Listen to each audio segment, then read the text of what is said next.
Graftia City Expats Club is a non-profit social organisation and our speakers are volunteers. The club as such assumes no responsibility or liability for the professional reputation of or the quality of services provided by the speaker today.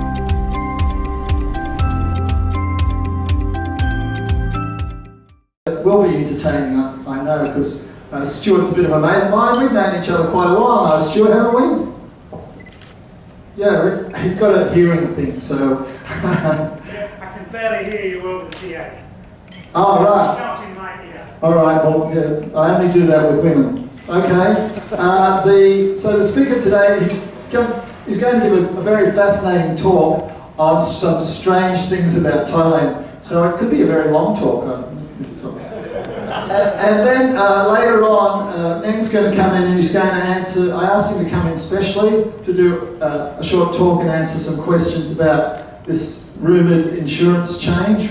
Especially this question of having outpatients insurance, which is a new roll of the dice. Anyway, please, a huge welcome for a really animated speaker, and he's going to come back later on and do another some more talks for us about things about Thailand. Strange things about Thailand, and that includes Stuart. Come up, Stuart.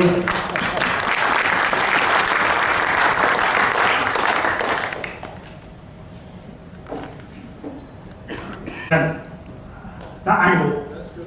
Okay.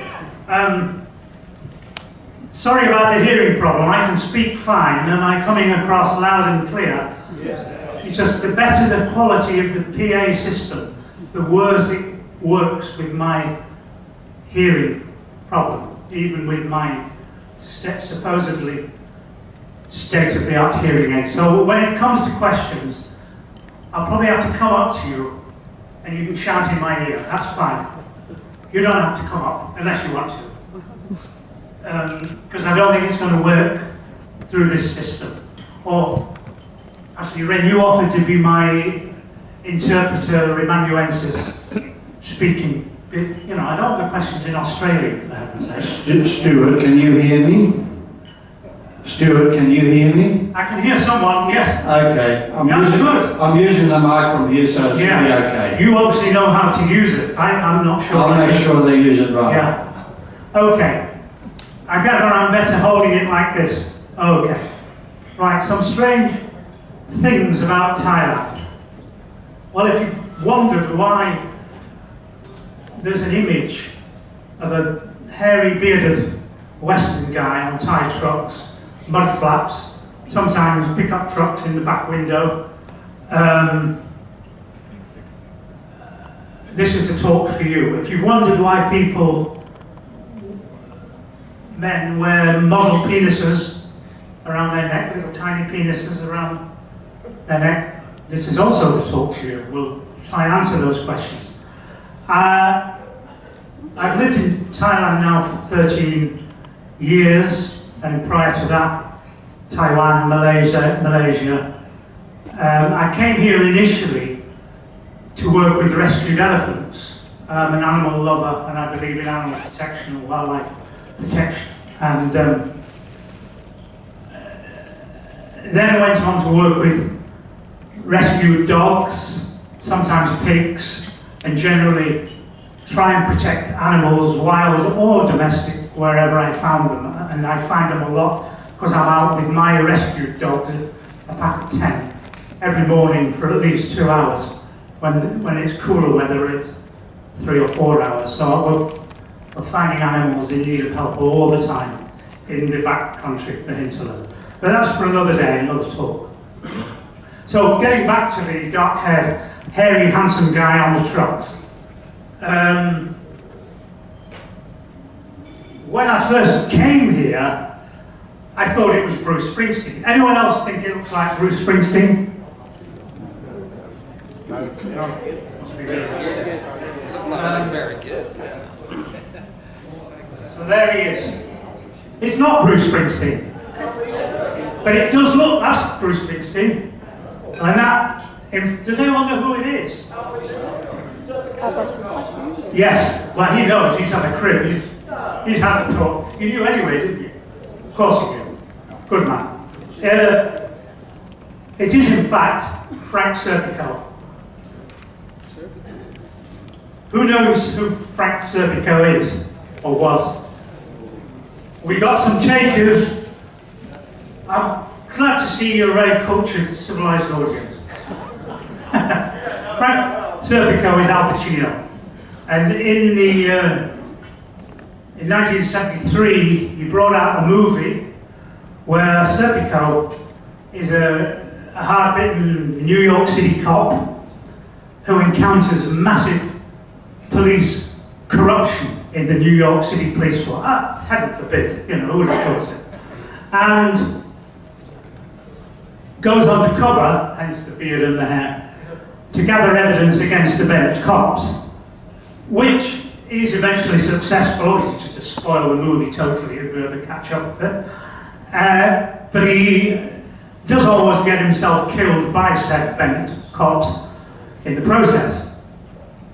Now, Thai truck drivers, in particular, have a long history of being harassed and fined by the cops on the spot, money in the back pocket, often for absolutely nothing, or nothing that everyone else is doing. And in the 70s, Serpico was a hit movie. It screened all around the world. It spawned a TV series as well. And it was one of the forerunners of Hill Street Blues. They had a hairy undercover cop in Hill Street Blues, you remember, with the woolly bobble hat. It was modelled on Frank Serpico, Al Pacino. The truck drivers started wearing, they heard about the movie, or maybe even saw the movie, sucked into Thai, no doubt, and they started putting pictures of Serpico on the trucks as a sort of protective, magical talisman against the corrupt Thai cops. It's sympathetic magic, or protection magic. Nowadays, of course, and for many years, Thai truck drivers haven't a clue who Frank Serpico is. Who's the hairy bearded guy. If you ask them, as I have done in the past, they say, oh, he's a rock star, he's a famous rock star, it's whatever. Well, it's the Bruce Springsteen, I wasn't far wrong. It doesn't matter, it's sympathetic, talismanic magic. So it doesn't matter if they don't know who it is in the image. If they don't know the backstory. This is magic. It's not a statement saying to the cops, oh, you should be more like Serpico and not be so bent, or if you're bent and corrupt, Serpico is going to hunt you down. That's not it. That's irrelevant. This is magic. It's presenting the picture, flashing the picture, displaying the picture is the act of ritual magic, which will give you magical protection. And that's a very common element of Thai popular religion, superstition, popular culture, or whatever you want to call it. And using more conventional religious images for magical protection is very common in Thailand. And a recent road safety initiative states that 76% of Thai drivers have a Buddha image in their car for protection against accidents. 76% of Thai drivers, okay? And this is a very high-tech Buddha image. It actually says, it's translated here, I don't know if you can read the cap, it says in Thai, so the Buddha is saying, slow down, not just for your own sake, but your family as well. Yeah, not to mention then your poor soul you might plough into. Sorry, the Buddha didn't say the last bit, obviously. Now this is interesting. I don't know if that explains why approximately 76% of Thai drivers are so crap. I'll leave you to figure that out for yourselves. I don't know, I can't speculate. You know, I've got the Buddha in the car, I don't need to look coming out of the junction, I don't need to think about slowing down, checking around me to do a U-turn, I'll just do it, what the hell, the Buddha and the amulet will see me right. But the research hasn't been done to establish that correlation, but the figure ain't far wrong. Okay, and this again is more conventional talismanic protection of monks blessing a new car with protective yantras and mantras. They're circumambulating the car, sprinkling with holy water to protect the car and its occupants. Hopefully, you know, the other people on the roads, you know, that it might plough into. And here the monk, the senior monk, is tying the white sacred cord around the steering column.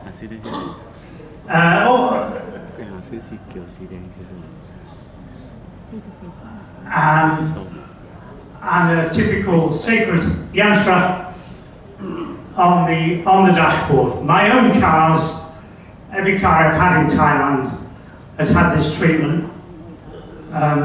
It must work, I've not had an accident so far.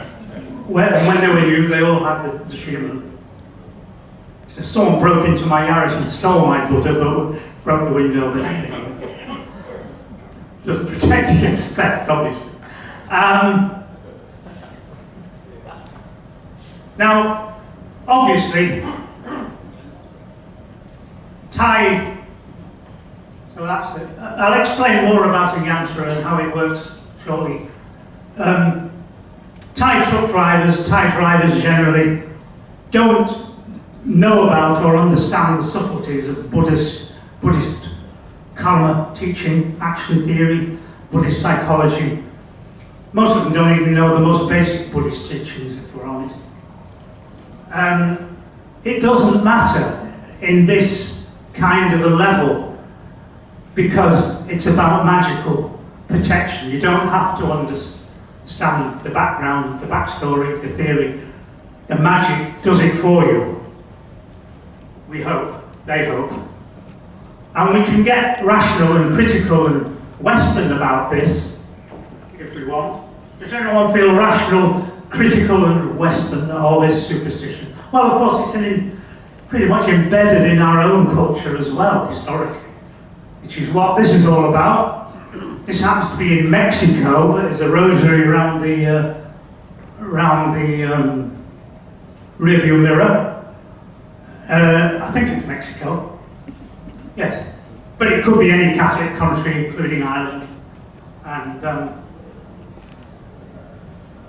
many Catholics carry rosaries for protection, or carry a St. Christopher medallion. You remember those, St. Christopher, even though St. Christopher was demoted as a saint decades ago, but he's still regarded as a saint. Not quite sure what he did to deserve the demotion, and most Catholics don't understand the mysteries of subtleties of teachings on the Trinity and incarnation and transubstantiation.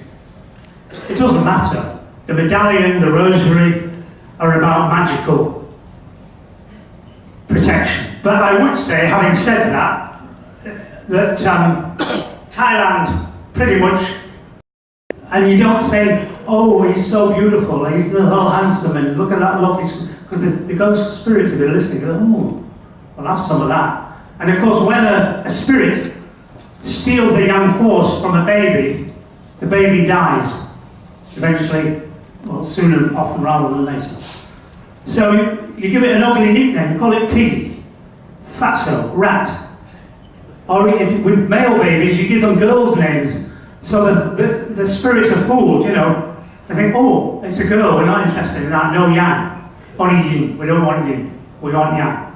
So, from the idea of protecting male babies from ghosts and spirits, the Palak it was then extended in the way superstitious ideas are, to believing that it can protect males generally in all kinds of situations.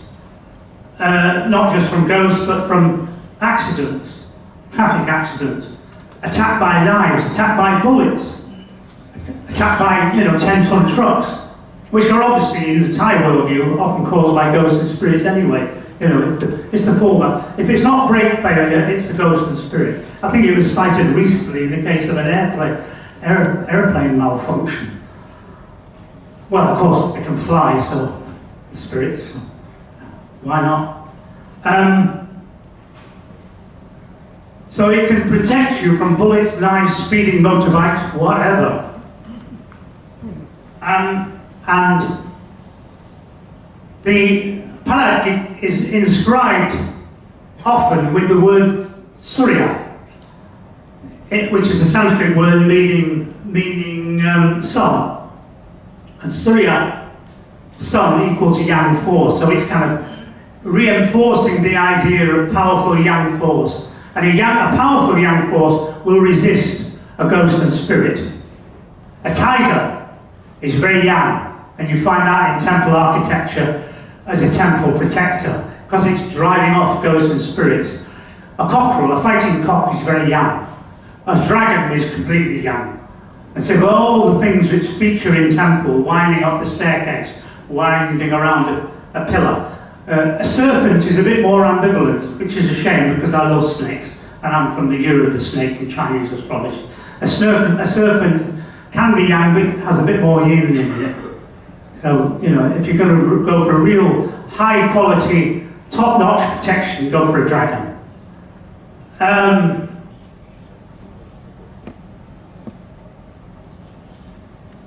The actual writing is sometimes in Thai, but more commonly it's in Khmer. It's a Sanskrit word, but it's written in Khmer script, or sometimes Pali.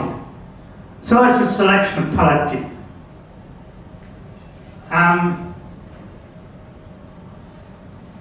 And the sun, of course, is the preeminent yang force. So it reinforces the Chinese origins, as I'm saying, of this belief.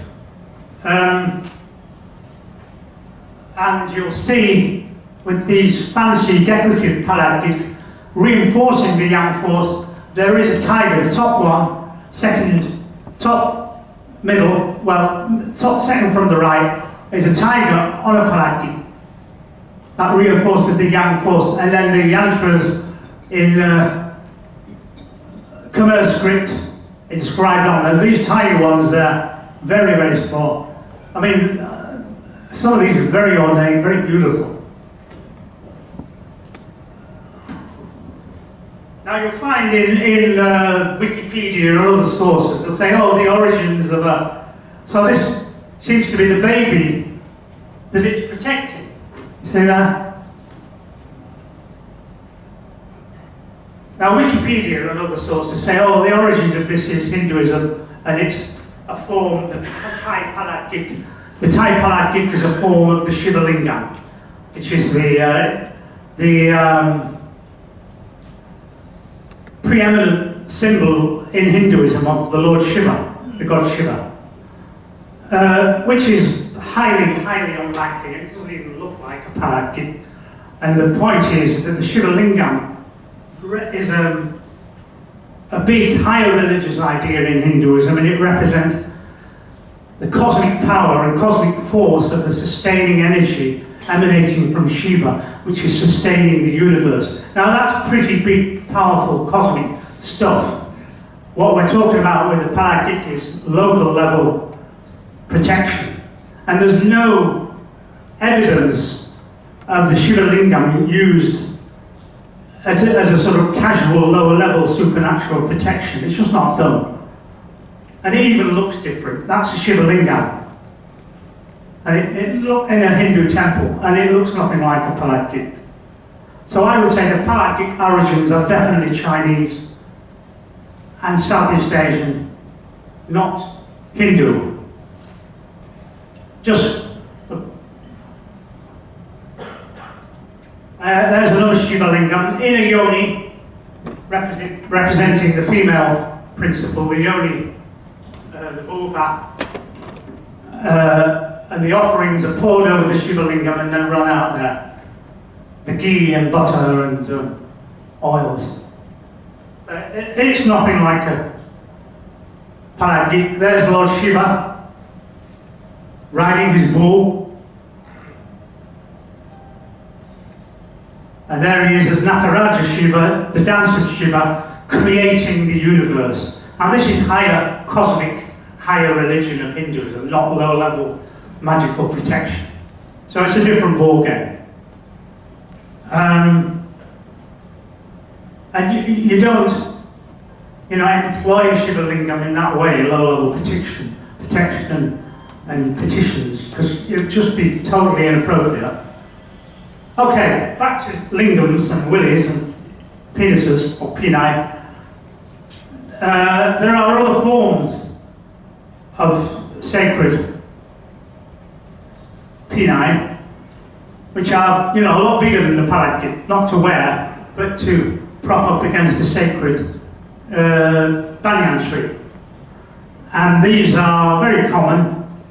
This slide is of the sacred banyan tree at the Jaume Taptim Shrine in Nylurt Park in Bangkok, off Wireless Road. And the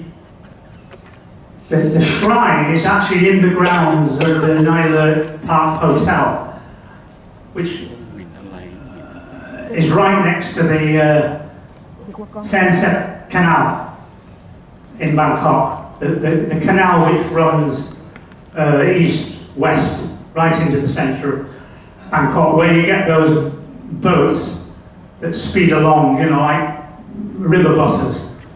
But you don't want to fall in, when you're getting on and off a river bus, into the disgusting looking water below.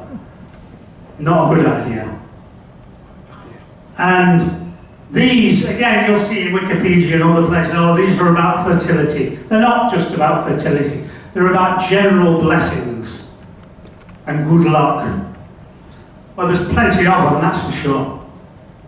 And the shrine itself has some close-ups. Nice red auspicious colour, yang colour, of course. That's a closer shot of the shrine. The canal runs just behind that fence. See the fence? That's the main shrine of Jaume Taptim. And the shrine dates from about 1920, when the canal was actually being dug. And as it's been excavated and was filling with water, one story says that the owner of the site, Kurnaila, found a spirit house floating in the canal and installed it by the sacred banyan tree. And that became the sort of focus of the shrine. And to honour the spirit of the tree, who is the female spirit, Jaume Taptim. Now that's her spirit house. And that's a nice view. You see the sacred penises and the tree, the spirit house. Has anyone been here? Nylurt Park in Bangkok. Oh, you've been? Yeah. You sort of walk through the grounds of the hotel. One way you go through the lobby, but there is a path through the gardens if you can find it, so you don't have to go through. But no one minds, because if you take some offerings, you've got a right to be there. And then a close-up of the actual goddess or spirit, Jaume Taptim. And she's a typical Thai spirit or minor goddess, if you like. Again, some sources say, she's equated with the Chinese goddess Tianhao or Matsu of the seaboard, southern China, which I think is not credible at all. She looks nothing like Matsu Tianhao. She looks like a typical Thai minor goddess or spirit. but very, very beautiful. I mean, it's hard to get that shot because it's very dark, so you need a good flash to get the shot of her. And it's fine to do that if you make an offering, you know, before you go wandering around taking photographs. If you do, make an offering and, you know, burn some incense and flowers, that's fine.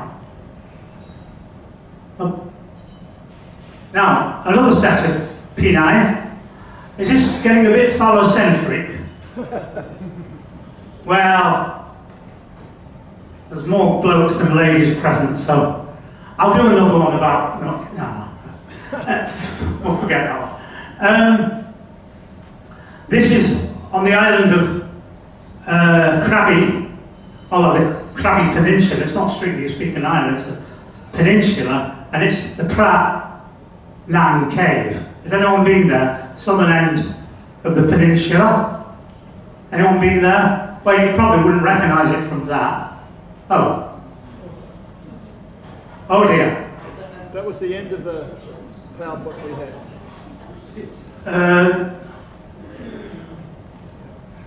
Can we go to slide 24? My flicker seems to have... I've obviously said the wrong thing. Yeah. So, southern end of the Krabi Peninsula. The story is there a 25? No. Can't remember. Is that it? No. Right. So we're not being sabotaged by the spirits after all. We've been used. One story of the origins said, it's an Indian princess who died in a shipwreck off the Krabi coast, and a shrine was erected to her. Another story says it's the widow of a fisherman who died at sea, and she waited for him for the rest of her life, says the story, in the cave, which is at the top end of the beach, and stayed there until she died, and he never came back, obviously. And Phra Nang means literally holy lady, but she's normally called the princess goddess. I mean, we've no idea, we're nowhere knowing which of those, if either, is true. We just don't know. I mean, they're nice stories. All the stories about the origins of shrines and spirits are interesting. So, has anyone been to Krabi? I mean, you're just on the beach, and so the beach in front of the cave is just a nice golden standard beach, and it followed, well, not full, but you know, quite a few tourists, quite often Russians, and then you see all this litter of penises, peni, in front of the cave, and then so you walk up the beach, and there you are, the cave, and it's a very nice setting. So that's, I think I've droned on far too long. We weren't sabotaged by the spirits and ghosts, so it's just me being useless. Right, we've lost our interpreter. We've lost our native Aussie speaker. So anyway, that microphone worked very well when you tested it. So if anyone has a question, the guy in the white t-shirt will present you with the microphone, and if we're struggling, Ren will intervene.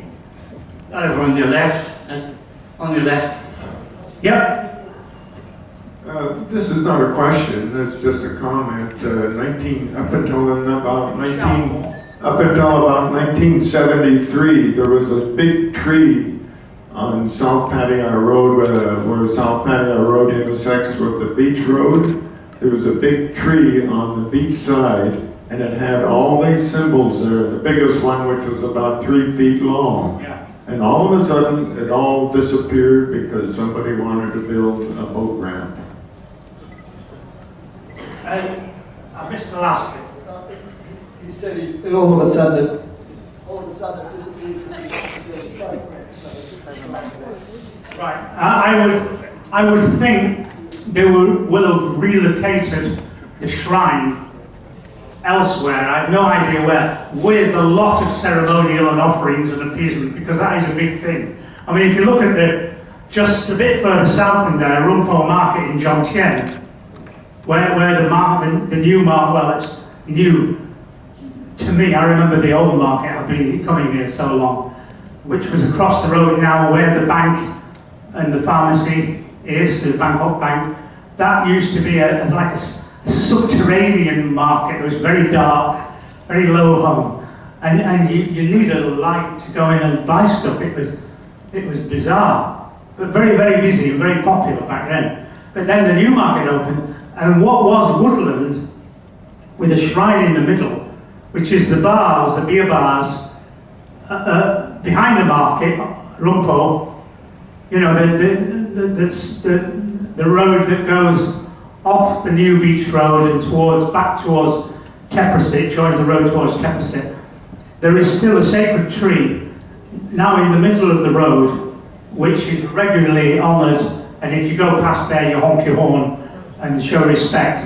And that's been preserved when everything else, all the rest of the trees were clattered. I mean, I used to take the elephants through there, and it was lovely and shady and protected. And then the market went up, and then the bars went up, and it is no more, but the sacred tree is still there. So it is a grave undertaking to do that. I mean, you'll find that when a new construction project, whether it's just a single house or a hotel or factory or whatever, and the ground is cleared, that before the first tree or bush is cleared or any of the turf is cleared, offerings and ceremony to the spirits of that particular place are made to get their permission, to make sure they're on board with it, to ensure the protection. And it's different. The Thai version of this is related to the ghosts and spirits of that particular place and in the trees and in the rocks of that location. It's not like Chinese feng shui. I mean, it seems similar, but it's actually a different kind of principle in this respect. Any more questions? Yeah. There's one over on the right, but just getting another microphone.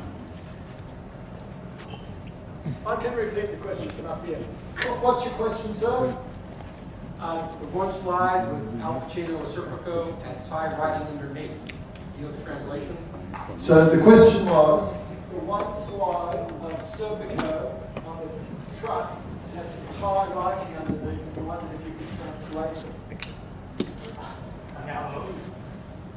The first word is don't. Can we go to slide 1 or 2 or 3?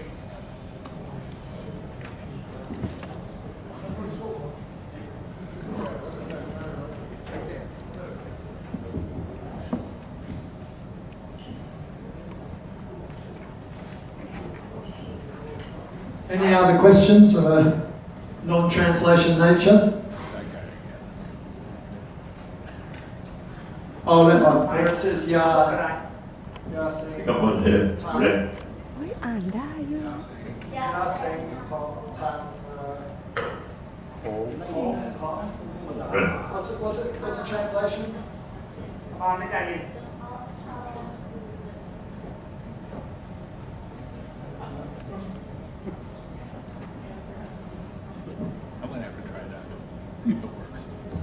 Yeah.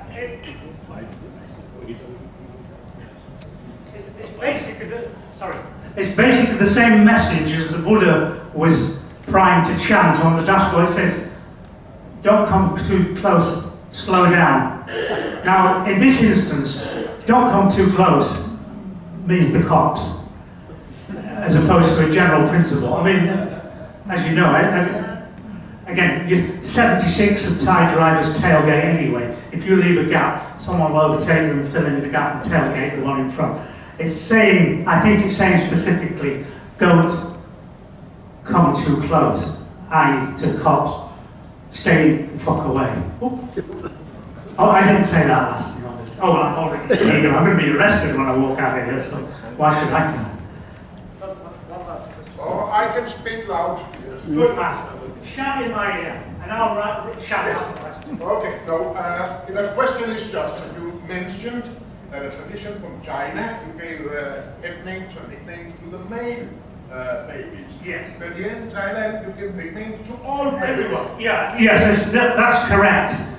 I mean, it's only part of the story, and in southern China as well. I think nicknames are quite popular because I think, well, maybe it's being egalitarian and democratic. We're going to give nicknames to the boys. We should also, just in case, to keep them safe generally, you know. It's not that a spirit's going to take a girl's yang spirit and kill it, but they might just cause some trouble anyway, so play safe. And then I think it generates its own momentum, and just the idea of nicknames is a cool thing to do. But if you look at a lot of the Thai nicknames these days, they often relate to, auspicious, or, like bank or credit, or, you get lots of lads going around, bank. I've got a young relative in his teens and I call bank. Well, that's not a bad nickname, isn't it?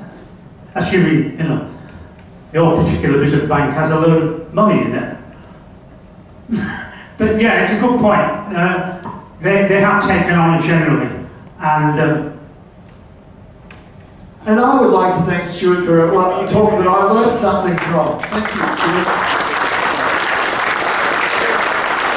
And to come over here, Stuart, we've got a very special one-up plaque for you to thank you for the talk.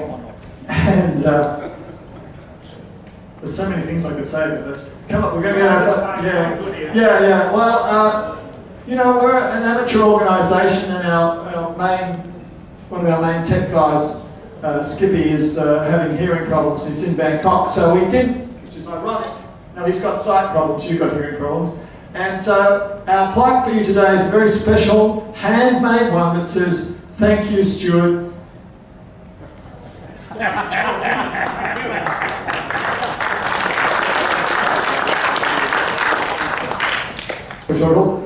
Neng has come in specially.